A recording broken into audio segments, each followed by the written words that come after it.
The governor of Colorado says the system failed in the case of an illegal immigrant accused in a deadly hit and run. 3 people were killed in the wreck at an ice cream shop in Aurora, including a little boy inside the shop, little 3-year-old Martin Cudless. The suspect, no stranger to trouble. He has been arrested more than a dozen times. The question is, what was he still doing in this country at the time of the accident? Let's talk to Congressman Tancredo, a Republican from Colorado and a man who is a frequent critic of the way the immigration system is run in this country. The system failed, says the governor. You say, in some respects, the governor failed. You bet your life. The governor has set up a standard in Colorado, has set an aura of acceptance of illegal aliens in the state. When he was the Denver DA, for instance, he had a habit of plea bargaining down any arrest of an illegal alien for a criminal violation to something called an agricultural trespass. This is well known, and as I say, when you establish this kind of an aura, when you do things like this, when you continually suppress the local officials, local police officials from communicating with ICE when they have something like this happen, then you're running a sanctuary state. And the city of Denver is a sanctuary city where the police are actually restricted from communicating with ICE and telling them that they have somebody in custody. This guy's been in custody 16 times. Yeah, Francis Hernandez is the guy we're talking about, 23 years old, apparently from Guatemala originally. If he was in custody so many times, 8 different departments had him those 16 times, as you say, why couldn't one of them have held him on some kind of an immigration charge? Well, of course, there is no, unless you have an agreement with ICE, a 287G agreement, there is no way for a local official, a local police department or state patrol to actually hold somebody on an immigration warrant. It's not their, it's not their thing. It's a federal. But if you have an agreement, a 287G agreement with ICE, you can do exactly that. We do not have that in Colorado. The one we have is a very superficial one.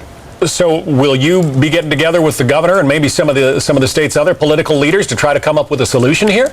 I have written the governor, and I have written every member of the state legislature asking them to take the actions that I believe would allow us to become a state that is not friendly to illegal aliens and where something like this may not happen again. Unfortunately, and I have to tell you this is not a unique incident. This kind of thing has happened in Colorado many times. It's happened hundreds, if not thousands of times across this country. There are people whose lives have been taken, their family members have been lost to this kind of violence by illegal aliens, and illegal aliens who have previously come in contact with the police, with law enforcement, but law enforcement never brought the issue to ICE's attention, and on many times when they do, ICE doesn't take them away. So the system is broken. There's no two ways about that. He's facing the 3 vehicular homicide and other charges here. He didn't have a license. What do you say to those states, I believe California is one of them, where you can be an illegal immigrant and still get a driver's license? Then what I say is this: when something like this happens, and as I say, it has happened all over this country, when you run a sanctuary state or a sanctuary city, and someone in that city, some illegal alien who has come in contact with the police previously, who has no driver's license, no insurance, and they hit somebody, either maim them or kill them, then the person's blood that's been killed in those things, that is shared. I mean, that's on the head of the governor of the state, of the mayor of the city. They share a responsibility. They are as culpable as anybody else who is involved with this thing and has responsibilities that they have shirked. And that's exactly what they're doing, shirking their responsibility to actually bring some safety to their communities. Colorado Congressman Tom Tancredo joining us from Washington. Thanks. You bet.